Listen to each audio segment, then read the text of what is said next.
What if the battles you're fighting weren't yours to fight? Welcome back to Timeless Prosperity.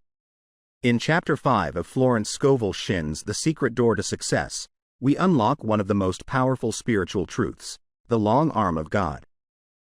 Discover how releasing resentment, trusting divine protection, and mastering non-resistance can destroy negative thought forms and open the door to your amazing good fortune. Let's begin.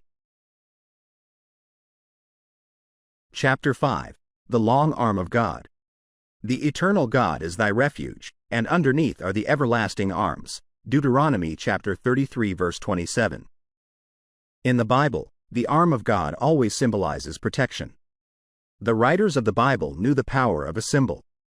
It brings a picture which impresses the subconscious mind. They used the symbols of the rock, sheep, shepherds, vineyard, lamp, and hundreds of others. It would be interesting to know how many symbols are used in the Bible. The arm also symbolizes strength. The eternal God is thy refuge, and underneath are the everlasting arms, and he shall thrust out the enemy from before thee and shall say, Destroy them. Who is the enemy before thee? The negative thought forms which you have built up in your subconscious mind. A man's enemies are only those of his own household. The everlasting arms thrust out these enemy thoughts and destroy them. Have you ever felt the relief of getting out some negative thought form? Perhaps you have built up a thought form of resentment until you are always boiling with anger about something. You resent people you know, people you don't know, people in the past and people in the present, and you may be sure that the people in the future won't escape your wrath. All the organs of the body are affected by resentment, for when you resent with every organ of the body. You pay the penalty with rheumatism, arthritis, neuritis, etc., for acid thoughts produce acid in the blood. All this trouble comes because you are fighting the battle, not leaving it to the long arm of God. I have given the following statement to many of my students. The long arm of God reaches out over people and conditions, controlling this situation and protecting my interests. This brings a picture of a long arm symbolizing strength and protection. With the realization of the power of the long arm of God, you would no longer resist or resent. You would relax and let go. The enemy thoughts within you would be destroyed, therefore, the adverse conditions would disappear. Spiritual development means the ability to stand still or stand aside and let infinite intelligence lift your burdens and fight your battles. When the burden of resentment is lifted, you experience a sense of relief. You have a kindly feeling for everyone, and all the organs of your body begin to function properly. A clipping quoting Albert Edward Day, D.D. reads, that loving our enemies is good for our spiritual health is widely known and accepted. But that negation and poisonous emotions destroy physical health is a relatively new discovery. The problem of health is often an emotional one. Wrong emotions entertained and repeated are potent causes of illness. When the preacher talks about loving your enemies, the man on the street is apt to dismiss the idea as unendurable and pious. But the fact is, the preacher is telling you something which is one of the first laws of hygiene, as well as ethics. No man even for his body's sake can afford to indulge in hatred. It is like repeated doses of poison. When you are urged to get rid of fear, you are not listening to a moonstruck idealist. Rather, you are hearing counsel that is as significant for health as advice about diet. We hear so much about a balanced diet, but without a balanced mind, you can't digest what you eat, calories or no calories. Non-resistance is an art. When acquired, the world is yours. So many people are trying to force situations.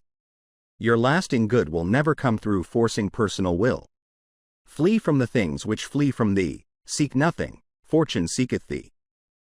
Behold his shadow on the floor. Behold him standing at the door. I do not know the author of these lines. Lovelock, the celebrated English athlete, was asked how to attain his speed and endurance in running. He replied, Learn to relax. Let us attain this rest in action. He was most relaxed when running the fastest. Your big opportunity and big success usually slide in when you least expect it. You have to let go long enough for the great law of attraction to operate. You never saw a worried and anxious magnet. It stands up straight and hasn't a care in the world, because it knows needles can't help jumping to it. The things we rightly desire come to pass when we have taken the clutch off. I say in my correspondence course, do not let your heart's desire become your heart's disease. You are completely demagnetized when you desire something too intensely. You worry, fear, and agonize. There is an occult law of indifference. None of these things move me. Your ships come in over a don't care sea. Many people in truth antagonize friends because they are too anxious for them to read the books and go to the lectures. They meet opposition. A friend took my book, The Game of Life and How to Play It, to her brother's house to read. The young men of the family refused to read it. No, nut stuff, for them. One of these young men drives a taxicab.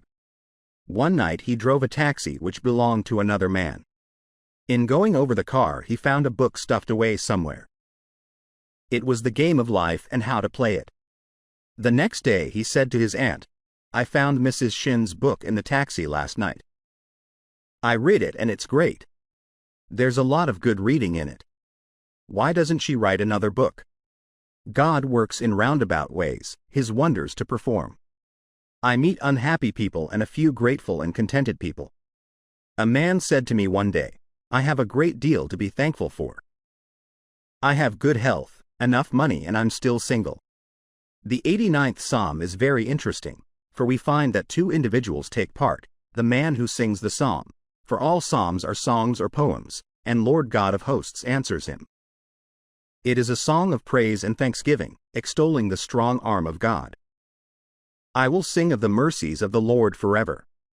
O Lord God of hosts, who is a strong Lord like unto thee? Thou hast a mighty arm, strong is thy hand, and high is thy right hand. Then the Lord of hosts replies, with whom my hand shall be established, mine arm also shall strengthen him. My mercy will I keep for him forevermore, and my covenant shall stand fast with him.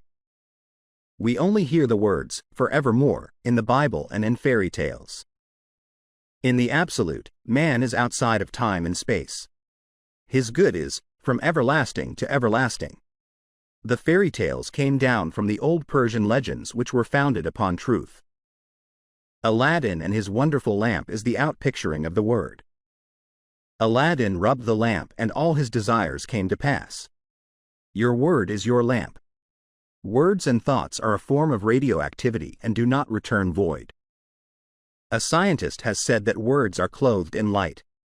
You are continually reaping the fruits of your words.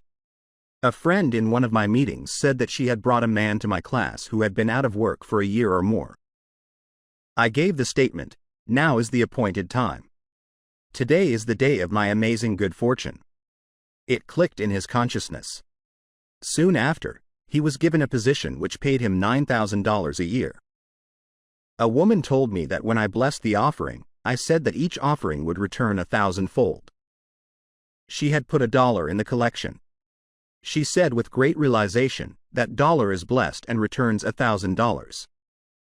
She received $1,000 a short time afterwards, in a most unexpected way. Why do some people demonstrate this truth so much more quickly than others? It is because they have the ears that hear. Jesus Christ tells the parable of the man who sowed the seed and it fell upon good ground. The seed is the word. I say, listen for the statement that clicks, the statement that gives your realization. That statement will bear fruit. The other day I went into a shop where I know the employer quite well. I had given one of his employees an affirmation card. I said to him, jokingly, I wouldn't waste an affirmation card on you. You wouldn't use it. He replied, oh sure, give me one. I'll use it. The following week I gave him a card. Before I left, he rushed up to me excitedly and said, I made the statement and 2 new customers walked in. It was, now is the appointed time. Today is the day of my amazing good fortune. It had clicked. So many people use their words in exaggerated and reckless statements. I find a great deal of material for my talks in the beauty parlor. A young girl wanted a magazine to read. She called to the operator, Give me something terribly new and frightfully exciting. All she wanted was the latest moving picture magazine.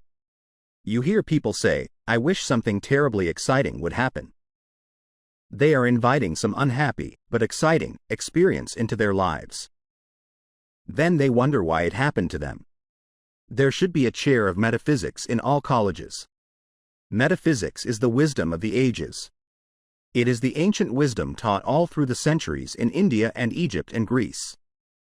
Hermes Trismegistus was a great teacher of Egypt. His teachings were closely guarded and have come down to us over 10 centuries. He lived in Egypt in the days when the present race of men was in its infancy. But if you read the Kabbalion carefully, you find that he taught just what we are teaching today. He said that all mental states were accompanied by vibrations. You combine with what you vibrate to, so let us all now vibrate to success, happiness and abundance. Now is the appointed time. Today is the day of my amazing good fortune. Powerful, isn't it? Remember, the long arm of God reaches out over people and conditions, controlling this situation and protecting my interests. When you stop forcing, stop resenting, and start trusting, your burdens lift, your body heals, and your good finds you.